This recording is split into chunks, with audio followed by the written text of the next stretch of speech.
교재는 484페이지를 펴시고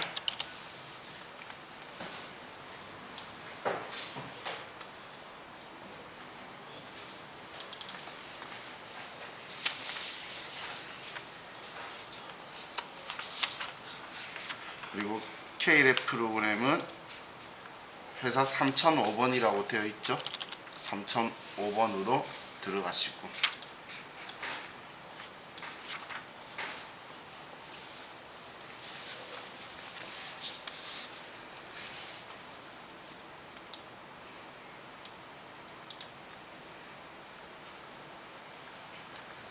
자, 준비되셨나요? 자, 우리가 이 원천징수 탭에서 우리가 사용할 메뉴는 전부 다가 아니고 실기에서는 근로소득자 기준이기 때문에 근로소득 관리 메뉴만 열려 있죠. 나중에 여러분들이 세무1급 시험을 보면 뭐 사업소득, 금융소득, 기타소득, 퇴직소득에 대한 메뉴들이 열릴 거예요. 근데 우리 세무 2급에서는 근로소득까지만 실기상의 챕터예요. 그래서 우리 회사에 근로소득이니까 그냥 월급여 받는 직원들 관리하는 거죠.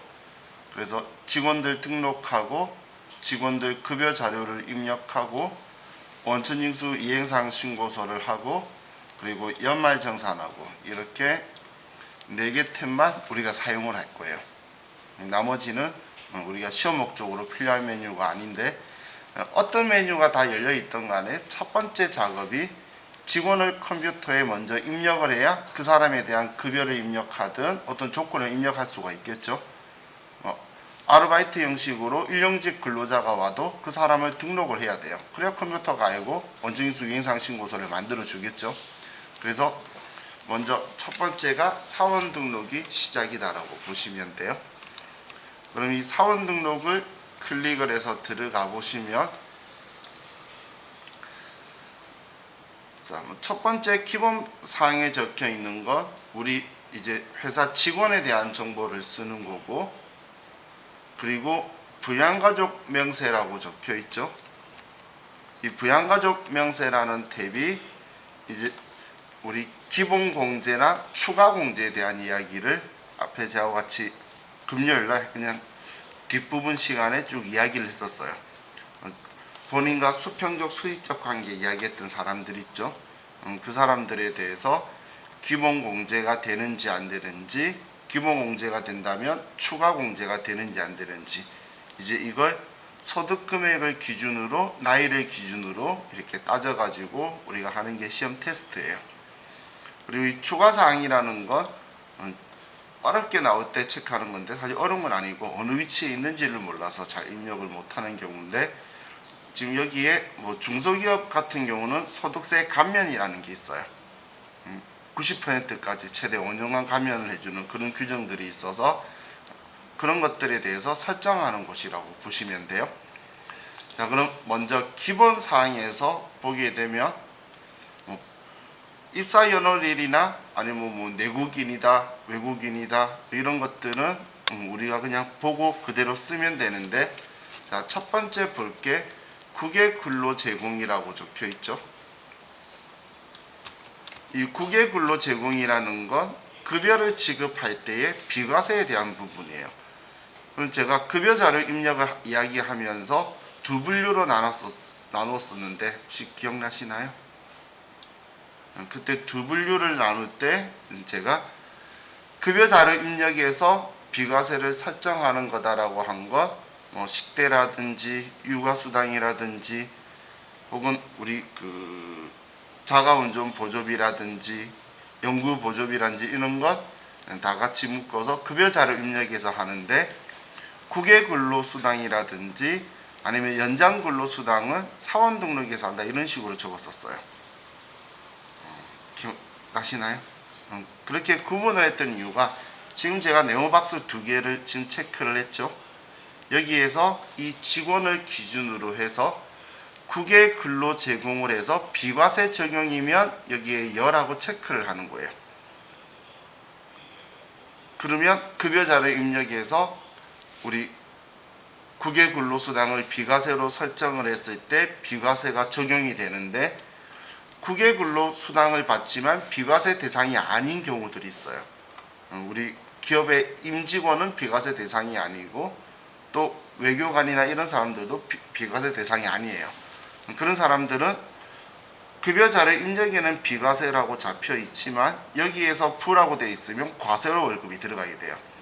그래서 과세 비과세를 여기에서 설정한다라고 보시면 돼요. 그리고 생산직 근로가 있죠. 이 생산직 근로는 여러분들이 기억하셔야 되는데,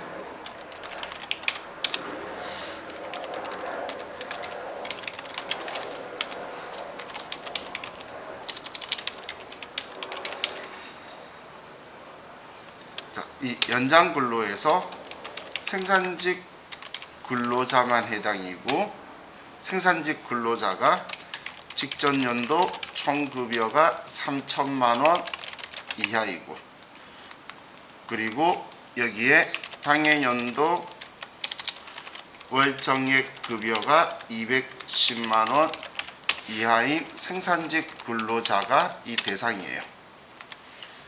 이 경우에 연장 근로 비과세를 적용받을 수 있다는 거예요. 그럼 일단 사무직이면 비과세 대상이 아예 안 되는 거예요. 그럼 이 비과세 해주는 거는 우리 이런 부분하고 같이 체크하면서 말씀드릴까요?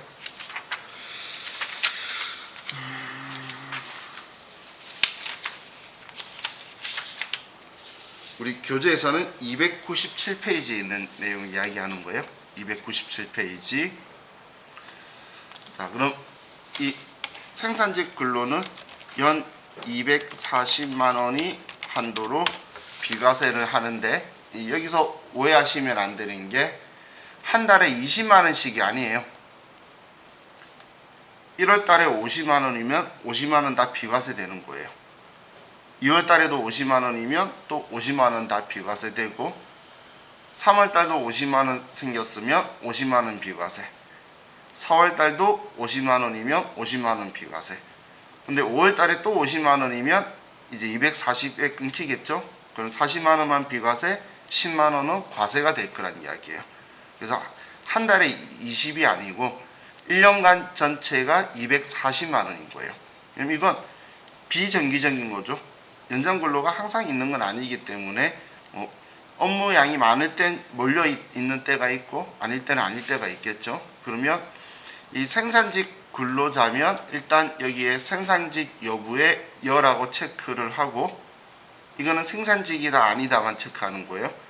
그럼 생산직 근로자인데 문제 지문 내용에서 직전연도 총급여가 3천만 원 이하고 당해연도 월정액 급여가 210만 원 이하면 연장근로 비과세를 여라고 하면, 그러면 급여자료 입력에서 연장근로수당이 비과세로 적용이 되는데, 그게 아니고 여기에 여라고 체크가 안 돼 있는 직원들 있죠. 그런 직원들은 그냥 비과세라고 급여자료 입력은 되어 있지만 과세로 들어가게 될 거예요.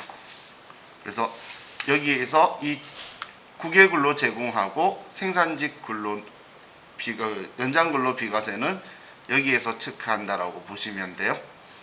그리고 이 보수월액이라고 적혀 있는 것 있죠. 국민연금이나 건강보험이나 고용보험의 보수월액은, 이거는 우리 급여자료 입력에서 이 4대 보험들에 대해서 자동으로 산출해 주려면 이 사람 급여가 얼마다라고 신고하면 자동으로 나오게 될 거예요. 그런데 우리 세무사의 시험에서는 이 4대 보험에 대한 걸 정보를 줄 거예요. 그럼 보고 쓸 거라서 여기에 입력을 안 할 건데, AT 시험은 또 이 정보를 줄 거예요. 그럼 AT 시험에서는 이걸 적어서 자동으로 반영되는 값을 보게 될 거다라고 보시면 돼요.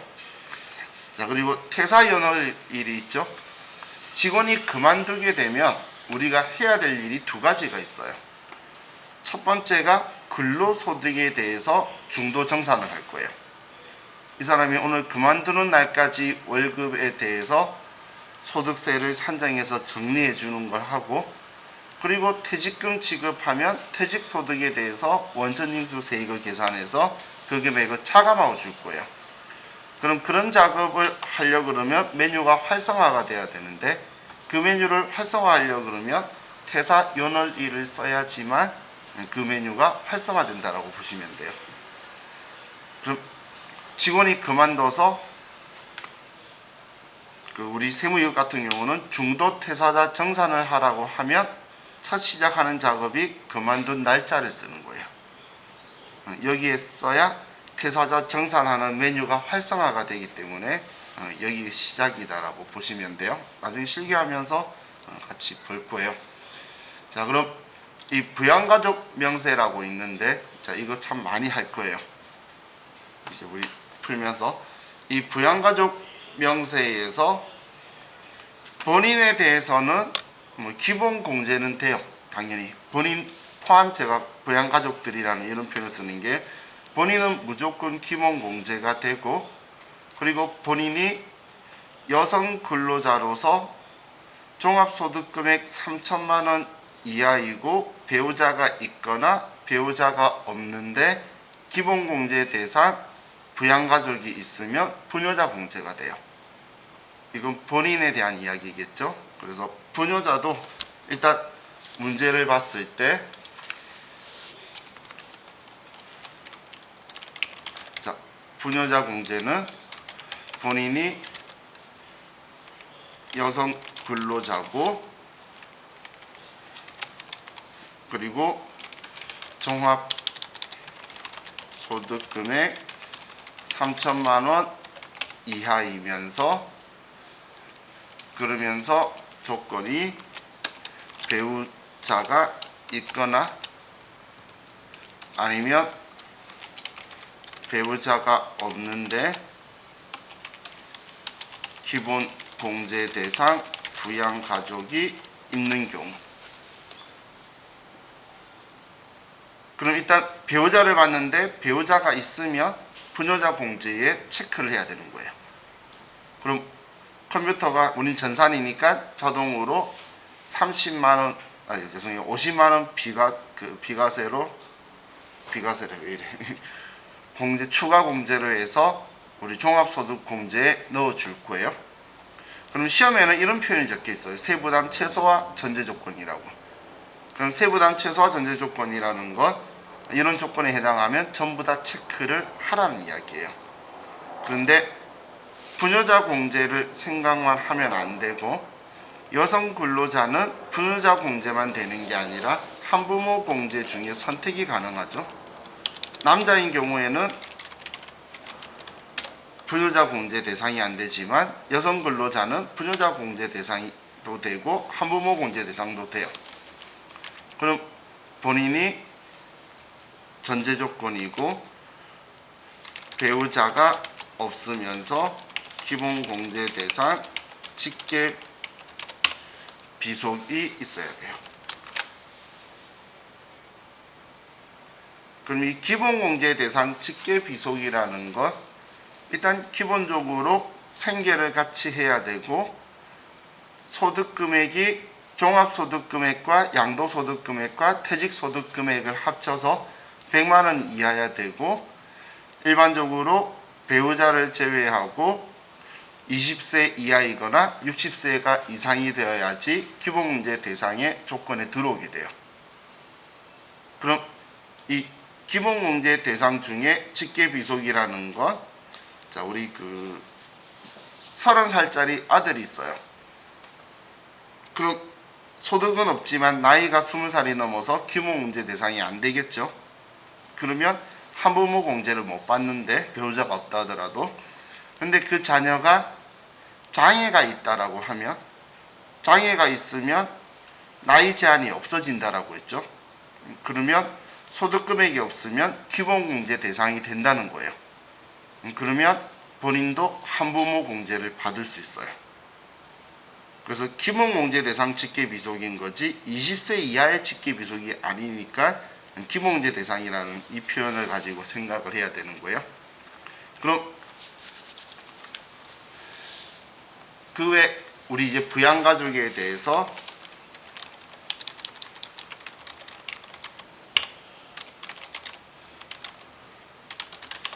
기본공제 대상인 걸 체크하기 위해서는 첫 번째 우리가 생계를 함께 해야 되는데, 그런데 배우자와 직계 비속은 우리가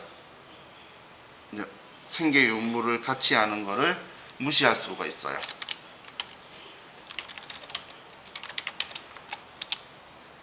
그리고 소득 금액을 따져야 되는데, 이 소득 금액은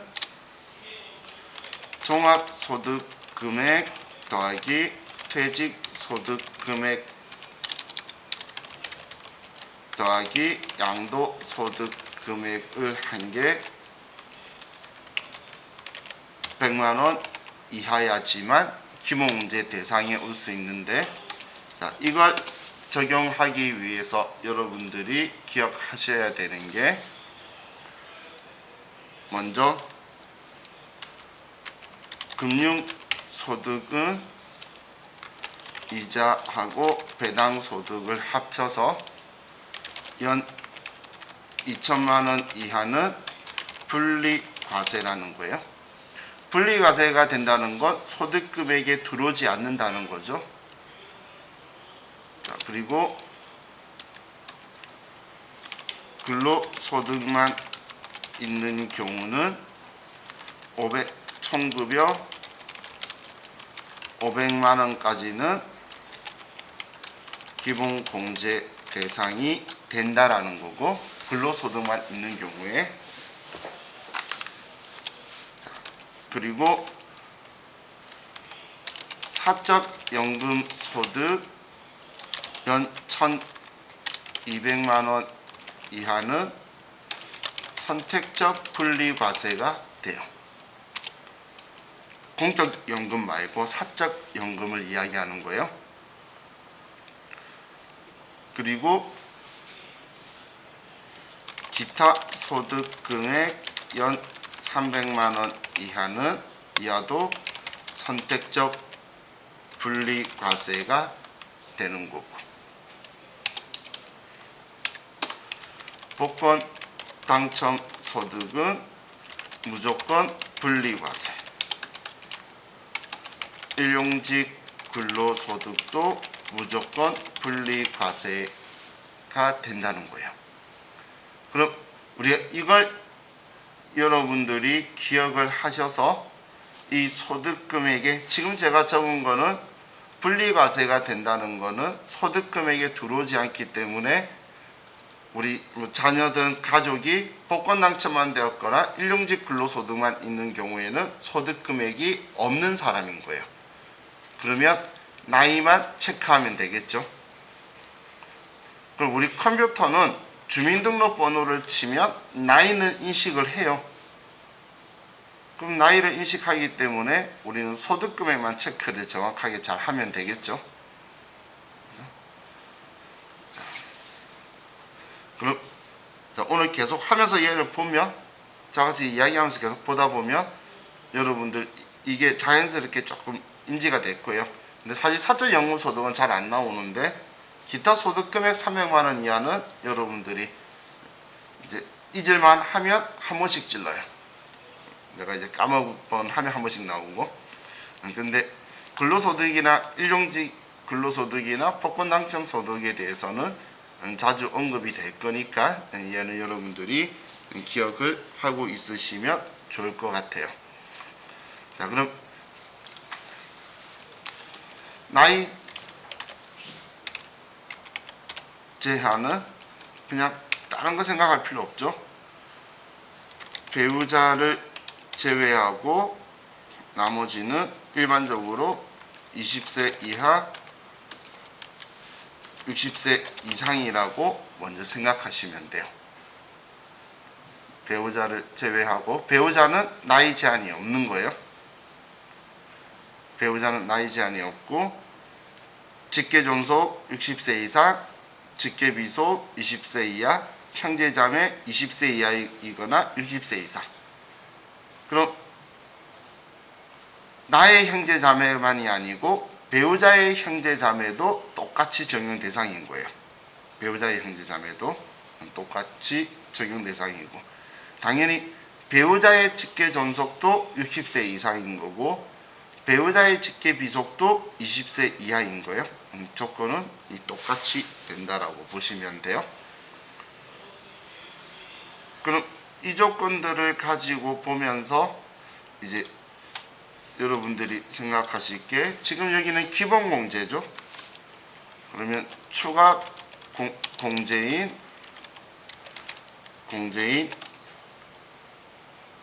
우리 경로 우대나 장애인 공제는 얘는 기본 공제 대상자만 해당되는 거예요. 한마디로 기본 공제가 안 되면 뭐 더 이상 공제되는 체크가 하나도 없다라고 보시면 돼요. 경로대 70세 이상이다, 장애인 추가 공제 200만 원이다, 이런 것들이 되는 게, 장애가 있는데 나이자는 무너뜨렸지만 소득 금액이 100만 원 넘어가면 이 사람은 아무것도 공제가 대상이 안 되는 거예요. 대상이. 자, 그럼 우리 지금 이걸 기본 조건으로 해서 우리가 같이 얘를 입력을 한번 해보면 느낌이 더 오니까 사람 한 명을 입력하면서 같이 좀 보도록 할게요. 자, 우리 교재 484페이지에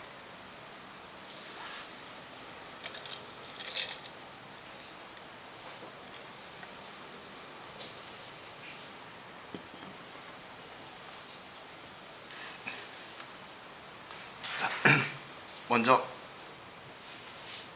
김상곤 씨죠? 이름 들어본 것 같지 않나요? 우리 사장님이에요. 자, 그럼 김상곤 씨는 생산부 과장인데 직전연도 총급여가 3천만 원 초과했다는 건 생산직 연장 근로 비과세 대상이 아니란 이야기예요. 그렇죠? 자, 그리고 주소 있고 내국인 거주자라고 적혀 있죠. 그럼 이거 가지고 첫 번째 페이지만 먼저 완성을 해 볼게요. 기본사항에 자, 4번 101번 쓰시고 김상곤 주민등록번호 아래 본인 79091716885547 아래 표에 있죠? 틀렸네.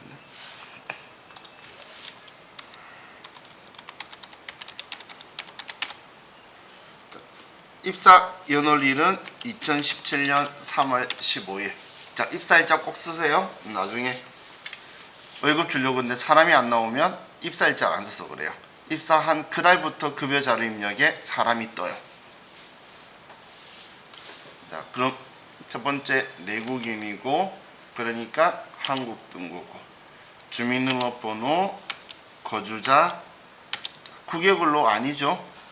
여기에 일반적인 제조업은 100만 원인데 우리 그 TAT 2급에서 가끔씩 건설감리라고 이제 이렇게 장난을 쳐요. 건설감리 같은 경우는 월 300만 원 비과세예요. 그럼 지금은 대상 아니니까 부라고 하고, 자, 단일 세율 적용은 신경 쓸 필요 없는데 뭔지 궁금해 하실까봐, 이건 외국인 근로자들은 우리나라 사람들하고 똑같은 소득세율을 적용받을 거냐 아니면 좀 높지만 단일 세율로 적용받을 거냐 선택할 수가 있어요. 단일 세율 적용받으면 20% 정도라서 더 커요. 그래서 일반적으로 안 받지만 이제 이런 메뉴가 있는 거예요. 자, 외국법인 파견 근로자 말 그대로 근데 필요 없고, 자, 지금 김상곤 씨는 생산부 과장이죠. 그러면 여기에 1번 눌러서 여라고 체크하면 연장근로 비과세가 활성화가 되는데 3천만 원이 초과됐기 때문에 그냥 부라고 넘어가는 거예요. 그리고 직전 급여는 알 수 없으니까 비워놓고, 주소는 자, F2번 눌러서 중부대로 88.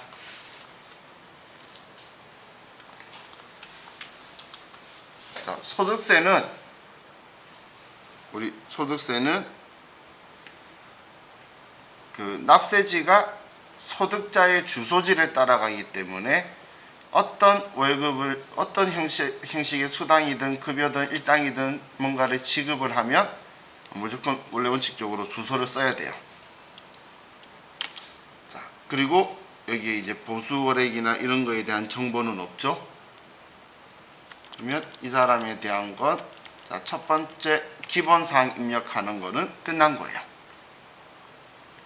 별로 어려운 거 없죠. 자, 그럼 이제 부양가족 명세로 갈게요. 자, 부양가족 명세에서는 일단 본인 정보에 대한 걸 놓치면 안 돼요. 근데 본인이 일단 남자면 부녀자 공제는 대상이 아니겠죠. 그리고 아래 배우자가 있죠. 그럼 한부모 공제도 대상 아니겠죠. 주민등록번호 쳤기 때문에 나이가 나와요. 그래서 이 컴퓨터가 취입세가 넘으면 자동으로 경로우대에 체크가 돼요. 취입세가 넘으면. 자, 그리고 본인이 장애가 있는지는 잘 체크하셔야 돼요. 많이 문제에 적혀있지 따로 정보에 잘 안 적혀 있어서 시험 때는. 근데 본인 지금 장애 없었죠. 그러면 이제 본인 정보는 입력이 끝난 거예요. 자, 그럼 이제 연말관계가 적혀 있는데, 자, 연말관계에서 F2번을 눌러보세요. F2번을 누르면, 자, 나하고 수직적, 수평적 관계에 대한 사람들 적혀 있죠, 위주로. 근데 위탁아동이나 뭐 기초생활수급자도 있지만, 자, 그럼 여기에서 3번 지금 우리 교재 본인 아래 이제 배우자가 있죠. 그럼 배우자를 쓸 건데, 여기서 F2번에서 쓰셔도 되고 아래쪽에 보면 이렇게 번호가 있어요. 그럼 이거 보고 그냥 3번 배우자라고 3번 누르셔도 되고, 그거 여러분들 편하신 대로 하시면 돼요. 그럼 일단 배우자 이름하고 주민등록번호를 쓸게요. 자, 허지연 810612-2122-329.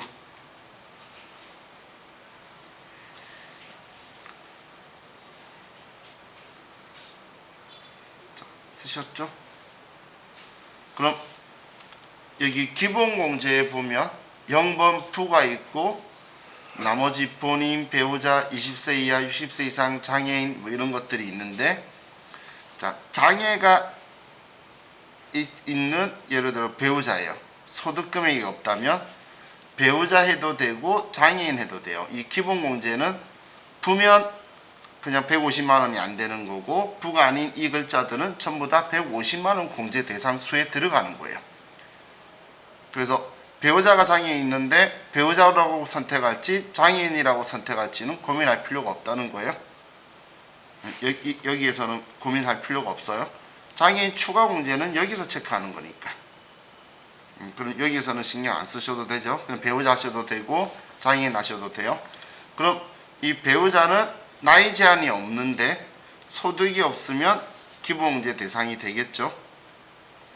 그렇기 때문에 배우자 글자 그대로 있도록 엔터 치고, 근데 장애가 있는 경우에는 첫 번째는 장애인 복지법상의 장애인이라는 건 장애인 등급증 판정 받으신 분들 있죠. 장애인 그 등급 받으신 분은 장애인 복지법에 의한 장애인이고, 국가 유공자 등 상위 군인들이 있어요. 옛날 국가 유공자인데 그 전쟁 때문에 사회적 능력이 없으신 분으로 판정받으시는 분들이 있는데, 그분들이면 2번인 거고, 3번은 항시 치료를 요하는 중증 환자예요. 우리 중환자실에 있으신 분이 장애인 등급 판정받으러 갈 수가 없겠죠. 그러면 병원에서 항시 치료를 요하는 중증 환자라고 장애인 등급표 3호를 발행을 해줘요. 그런 경우가 3번이에요. 내가 부모님 모시고 계신데 몸이 많이 위독하시든지 그런 경우에 이제 중증 환자로 이렇게 들어갈 수도 있겠죠. 아무도 없으면 지금 전 넘어갈 건데 많이 적혀 있다면 이걸 번호를 체크를 해주는 거예요. 그럼 이제 배우자는 아무 문제 없이 되었고, 다음 자, 김나영을 보면 04년생이고 고등학생이네요.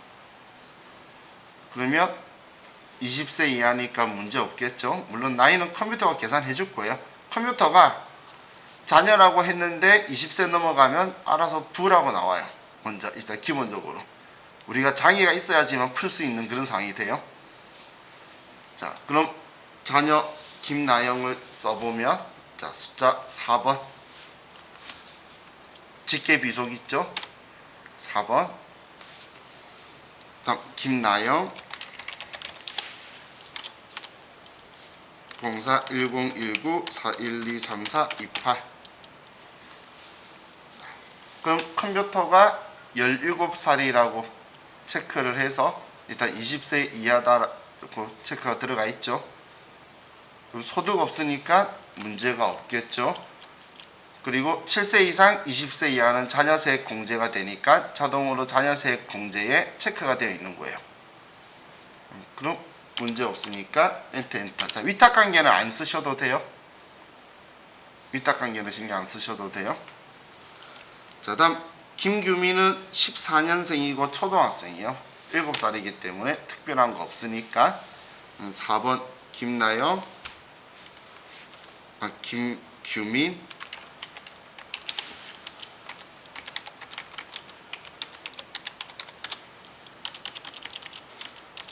7살이라서 자녀세액 공제까지 되죠.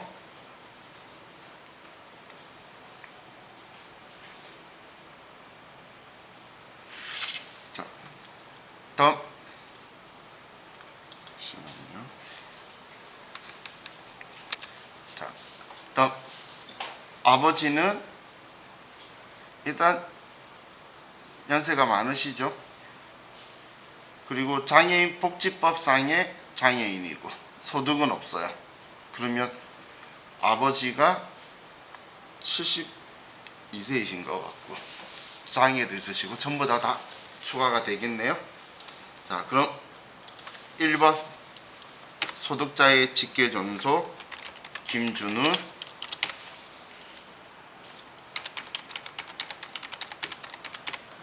아버지는 72세셔서 경로우대에 자동으로 체크가 들어갔죠.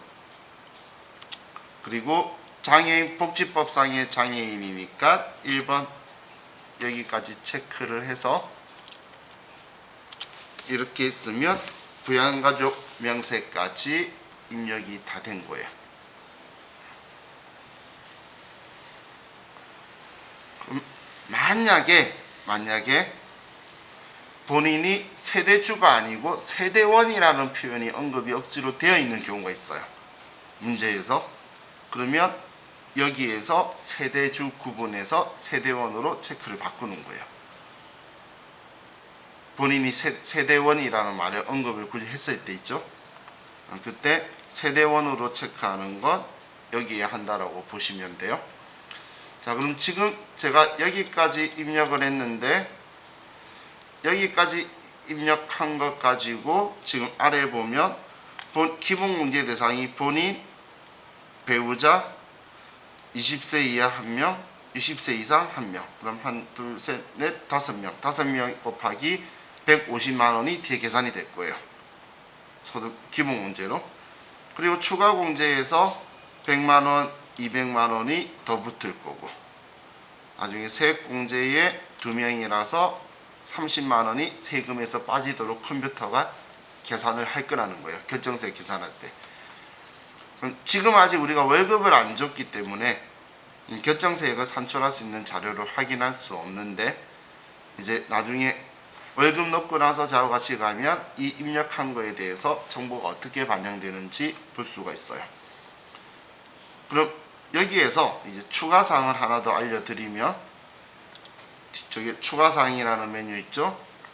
자, 여기에서 먼저 우리 간이세액표에 의해서 우리가 소득세를 원천징수할 때 플러스 마이너스 20%가 가능하다라고 했었죠. 그 설정하는 게 여기에서 설정하는 거예요.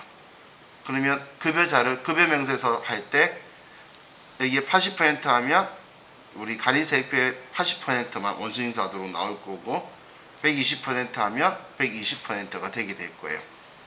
그리고 중소기업 취업 감면을 만약에 받을 수 있다면, 그러면 여기에 1번 여라고 하는데, 중소기업 취업 감면의 적용 기간은 조금 특이하게 써요. 예를 들어서 이 사람이 2021년 5월 1일 날 이제 시작이 되면 이렇게 써요. 2021년 5월 1일인데 최대가 5년이에요. 그러면 2, 3, 4, 2, 3, 4, 5, 6, 그럼 2026년 4월 30일이 아니고 5월 31일까지 이렇게 쓰는 거예요. 기간이 좀 특이하죠. 최대 5년, 최대 90% 소득세 감면받는 게 지금 현재 최고의 혜택이다라고 보시면 돼요. 5년간. 이 사람 안 돼요. 나이 많아서.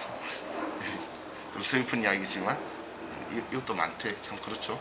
근데 이제 나이대들이 좀 있어요. 중소기업 취업 감면해주는. 된다면 적용 대상이라면 하는 거고, 저 부해버리면 뒤쪽에 아무 영향 안 갈 거예요. 그리고 회사에서 학자금 대출해주는 경우가 있어요. 그러면 그때 학자금 대출에 대한 걸 공제에 뜨도록 하는 게 여기 체크예요. 이건 나중에 같이 한번 여러분들 눈에는 보이는데 안 보이는 걸 보이게 하는 메뉴가 여기다라고 다시 한번 더 말씀드릴게요. 왜냐면 계속 눈에 보이는데 급여명세에서는 걔가 안 나와요. 그럼 그게 나오도록 하려면, 왜냐면 전 직원이 다 학자금 받지는 않겠죠. 그럼 받는 사람한테만 그게 나오도록 해야 될 거잖아요. 대출상황. 그래서 그 사람한테서만 얘를 체크하면 그 사람 급여명세에서만 나오도록 하는 거예요. 자, 이게 우리 기본사항으로 입력한 거였어요. 자, 그럼 이제 오른쪽 장종민 씨를 볼게요. 먼저 장종민 씨 총무과 대리고 내국인이고 거주자예요. 뭐 특이한 거 없어요. 본인이 대학생이라는 것 말고는. 그죠? 그럼 102번 장종민,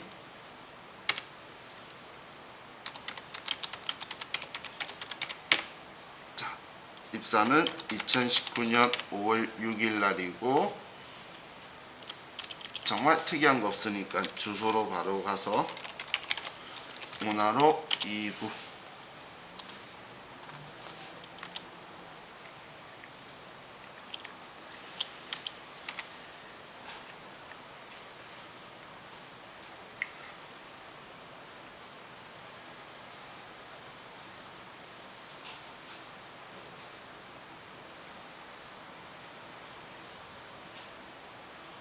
은진씨 별거 없죠?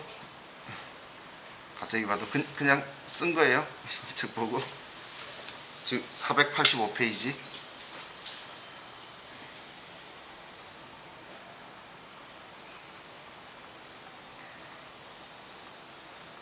자, 되셨죠? 꼭 입사일자 안 쓰면 나중에 월급 줄 때 나만 이 사람이 없어요. 꼭 쓰셔야 돼요. 그럼 이제 부양가족명세에 가서 본인은 남자 직원이고 장애 없고 뭐 특이점 없죠. 배우자도 있고. 그럼 이제 여기에서 부양가족명세를 한번 확인을 해 볼게요. 먼저 하고 입력을 할게요. 자, 배우자 박순옥은 나이 제한은 없는데 근로소득 금액이 1,600만 원이 있대요. 소득 금액이니까 소득이었으면 또 500일은 이야기할 건데 소득 금액을 말하면 끝난 거예요. 100만 원 넘어가면. 그죠? 그럼 배우자는 기본공제 대상이 안 되는 거고, 배우자는 부라고 체크를 해야 돼요. 자, 다음. 자, 장대성은 올해 태어났죠?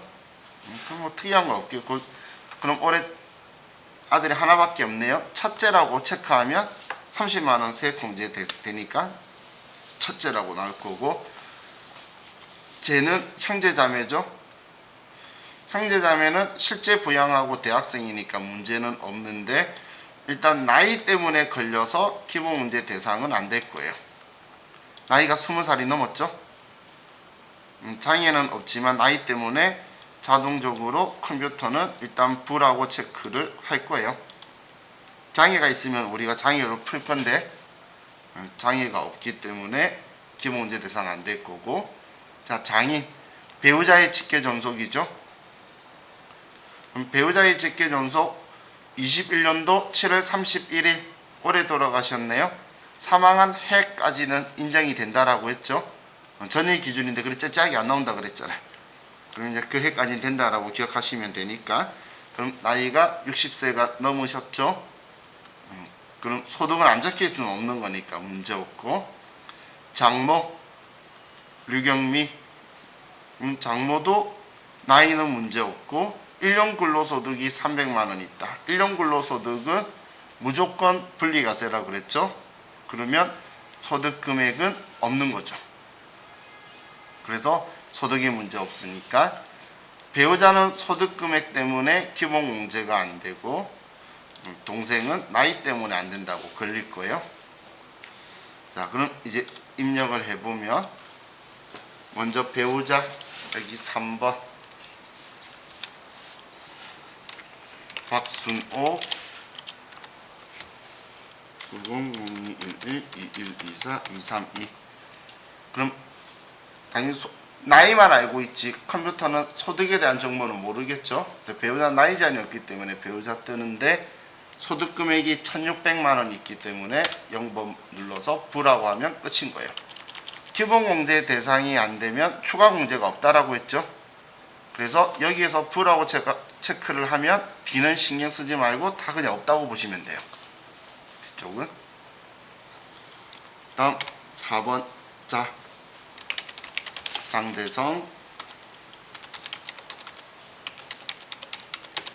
자, 얘는 올해 태어났고 출산 입양의 첫째. 여기 체크돼야지 30만 원이, 올해 맞죠? 30만 원이 세액 공제가 될 거고. 자, 우리 여기에 보면 본인의 직계 존속, 배우자의 직계 존속 이런 건 나눠져 있는데, 형제자매는 본인의 형제자매든 배우자의 형제자매든 그냥 6번 형제자매예요. 6번. 그리고 장형석.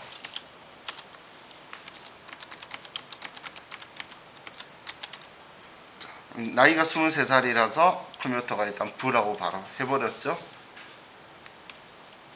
나이가 20세 이하야지만 되니까 나이 때문에 안 되는 거고. 자, 다음 장이 2번 배우자의 직계 존속 박한길.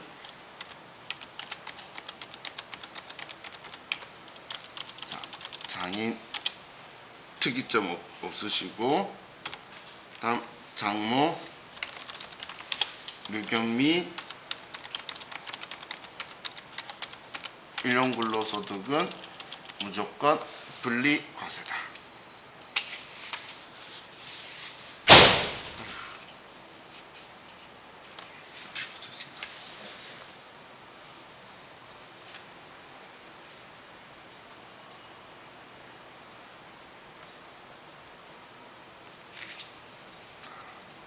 되셨나요? 그냥 판정만 하면 입력하는 건 어려운 건 아니죠. 내가 이 사람 된다 안 된다 소득 금액하고 이런 것들만 체크를 하는 거예요. 자, 그럼 다음 사람은 우리 그냥 쉬었다가 하도록 합시다. 다음 페이지 남춘기 씨하고 찰스하고 있어요. 이거 좀 쉬었다 할게요.